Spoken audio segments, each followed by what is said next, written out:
Hello friends, welcome back to my YouTube channel MK classes. I am Kamlesh. Friends, आज के video में हम narration topic पर study करेंगे, जानेंगे नरेशन होता क्या है, डायरेक्ट नरेशन क्या होता है, डायरेक्ट से इनडायरेक्ट नरेशन का कन्वर्जन कैसे किया जाता है।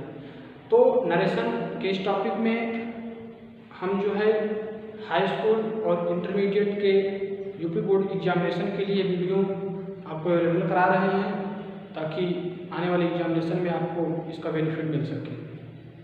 और इसके साथ साथ नरेशन टॉपिक से बहुत सारा क्वेश्चंस बनता है, जैसे SI, CPO, SSC, BEd entrance, बहुत सारे एग्जाम्स में, कॉम्पिटिटिव एग्जाम में जो है नरेशन से रिलेटेड जो है बहुत सारे क्वेश्चंस बनते हैं।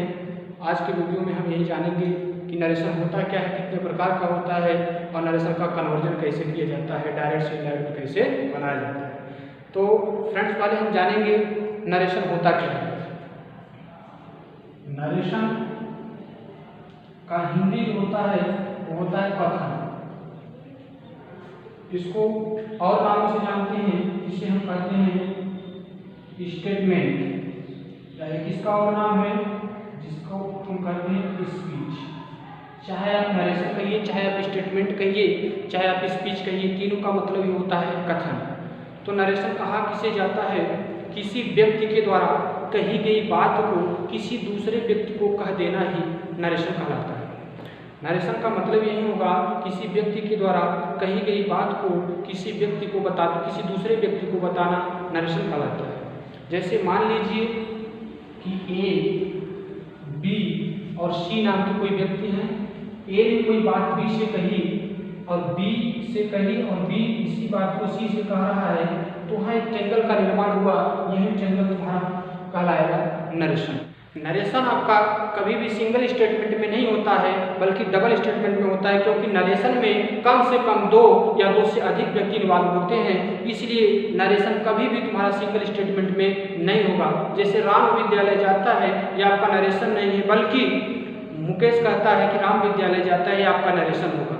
तो नरेशन में कम से कम दो व्यक्ति या दो से अधिक व्यक्ति इन्वॉल्व होते हैं, इसलिए नरेशन हमेशा डबल स्टेटमेंट में होता है, सिंगल स्टेटमेंट कभी नरेशन नहीं होता है।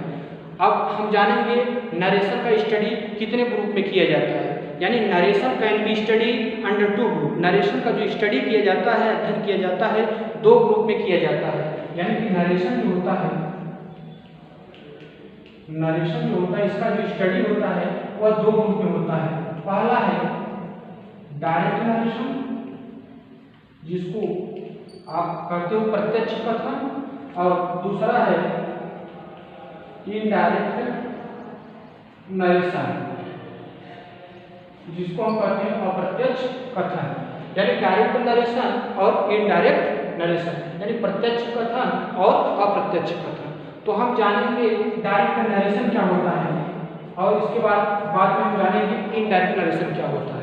तो डायरेक्ट नरेशन का मतलब होता है प्रत्यक्ष कथन, और इनडायरेक्ट को हिंदी में हम कहते हैं अप्रत्यक्ष कथन। यानी कि वक्ता के द्वारा कही गई बात को, यानी वक्ता के द्वारा बताई गई बात को ज्यों का त्यों कहना ही कहलाएगा डायरेक्ट नरेशन। कहने का मतलब वक्ता जो बात अगर बता रहा है उसको एग्जैक्ट एकदम ठीक उसी तरीके से एक्सप्रेस कर दिया जाए, तो वह कहलाएगा आपका डायरेक्ट नरेशन। और दूसरा का है, अपना नोट भी करके रहिएगा, दूसरा का इनडायरेक्ट नरेशन, यानी वक्ता के द्वारा कहे गए शब्दों का सारांश प्रकट करना कहलाएगा इनडायरेक्ट नरेशन। वक्ता जो बात बताया है उसको अपनी भाषा में कहना, यानी उसका सारांश प्रकट करना कहलाएगा इनडायरेक्ट नरेशन। तो अब हम जानेंगे डायरेक्ट नरेशन के भाग, यानी डायरेक्ट नरेशन के कितने भाग होते हैं, यानी part of direct narration. Part of direct narration, part of direct narration, यानी डायरेक्ट नरेशन के भाग। तो पहला है रिपोर्टिंग वर्क, पहला भाग है रिपोर्टिंग वर्क, और दूसरा का भाग है रिपोर्टेड स्पीच, या इसको एक और नाम से जानते हैं जिसको कहते हैं रिपोर्टेड पार्ट। इस दोनों का मतलब एक होगा, इसमें कोई अंतर नहीं है। या रिपोर्टिंग वर्ब हो गया या रिपोर्टेड स्पीच या रिपोर्टेड पार्ट। तो अपना हेडिंग बनाइएगा रिपोर्टिंग वर्ब। रिपोर्टिंग वर्ब क्या होता है इसके बारे में हम जानेंगे। तो रिपोर्टिंग वर्ब का मतलब होता है वक्ता जिस फिनाइट वर्ब से कोई बात कहना आरंभ करता है जिसे कामाज इन्वर्टेड कामाज के बाहर लिखा जाता है, रिपोर्टिंग वर्ब कहलाता है। वक्ता जिस फिनाइट वर्ब से कोई बात कहना आरंभ करता है जिसे कामाज इन्वर्टेड कामाज के बाहर लिखा जाता है, रिपोर्टिंग वर्ब कहलाता है। इसमें हमने एक शब्द का इस्तेमाल किया फिनाइट वर्ब। फिनाइट वर्ब, तो फिनाइट वर्ब क्या होता है पहले इसके बारे में हम जानेंगे। ऐसी क्रिया जो टेंस के हिसाब से प्रभावित हो या जो सब्जेक्ट के हिसाब से प्रभावित हो उसको हम कहते हैं फिनाइट वर्ब।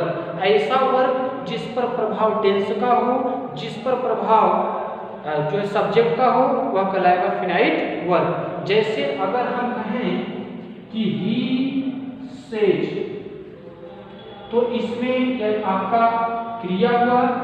अगर हम इसका टेंस बदल दें सिंपल प्रेजेंट में, अगर सिंपल पास्ट में हम इसको करें तो होगा ही सेड।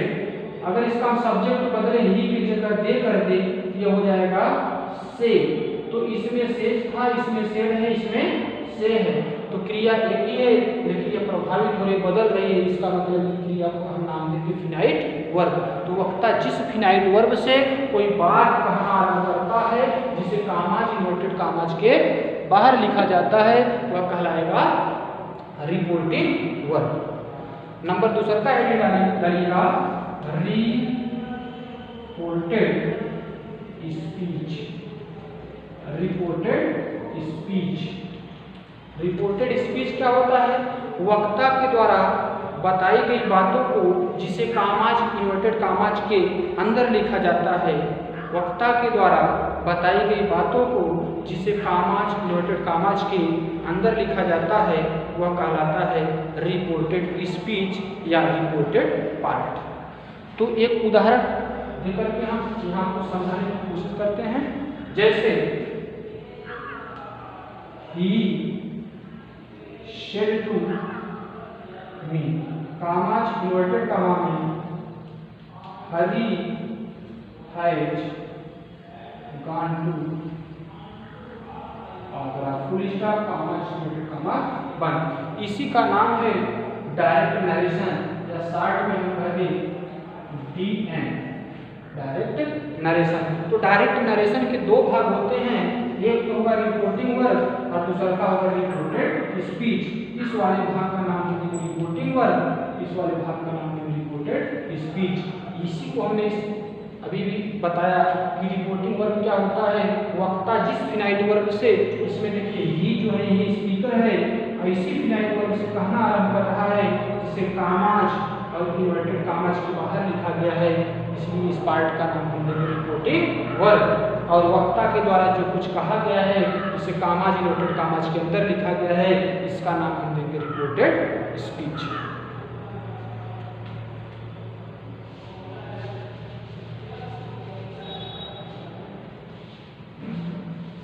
अब हम जानेंगे डायरेक्ट से इनडायरेक्ट बनाने के सामान्य नियम।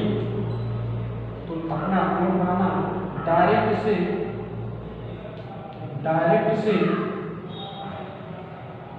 इनडायरेक्ट बनाने के सामान्य नियम।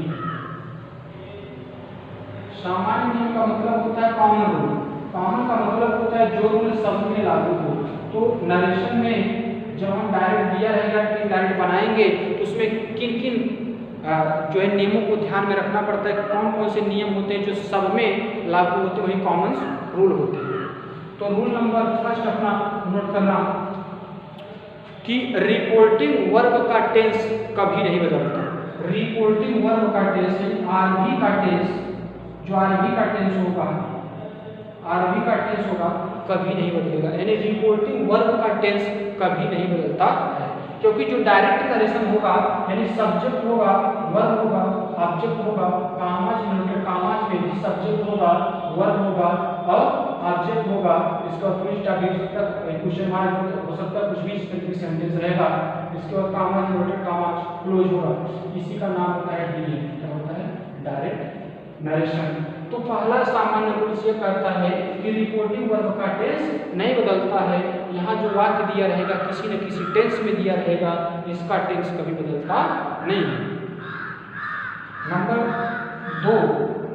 नंबर सेकंड रूल लिखेंगे कि कामाज इन्वर्टेड कामाज की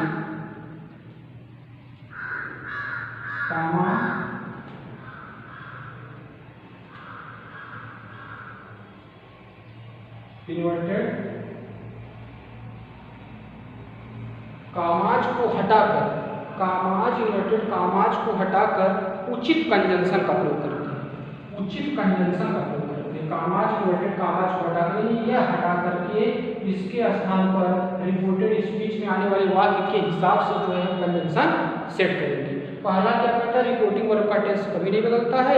दूसरा क्या कहता है? कामाज इन्वर्टेड कामाज को हटा करके हम यहाँ पर उचित कंजंक्शन लगाएंगे। तो कंजंक्शन कुछ भी हो सकता है, इस वाक्य के हिसाब से इसमें जो वाक्य आएंगे भी बताएंगे कितने तरीके के वाक्य को आपको पढ़ना है।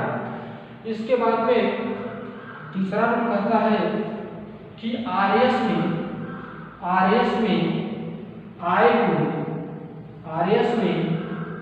हुए नोट बनाते चलिएगा। आरएस में आए हुए टेंस का, आरएस में आए हुए जो ये रिपोर्टेड स्पीच होगा, जो आपका ये रिपोर्टिंग वर्ब जो आपका होगा, यानी आरएस में आए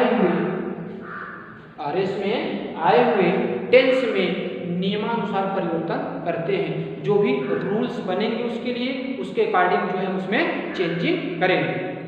इसके बाद में चौथा नियम कहता है कि आरएस में रिपोर्टेड स्पीच में, आरएस में नोट करते रहिएगा, आरएस में आए हुए पर्सन, अभी बताया जाएगा पर्सन क्या होता है। आए हुए पर्सन और निकटता सूचक शब्द यानी नियरनेस्ट वर्ड जिसको बोलते हैं, नियरनेस्ट वर्ड, निकटता सूचक शब्द में नियमानुसार परिवर्तन किया जाता है।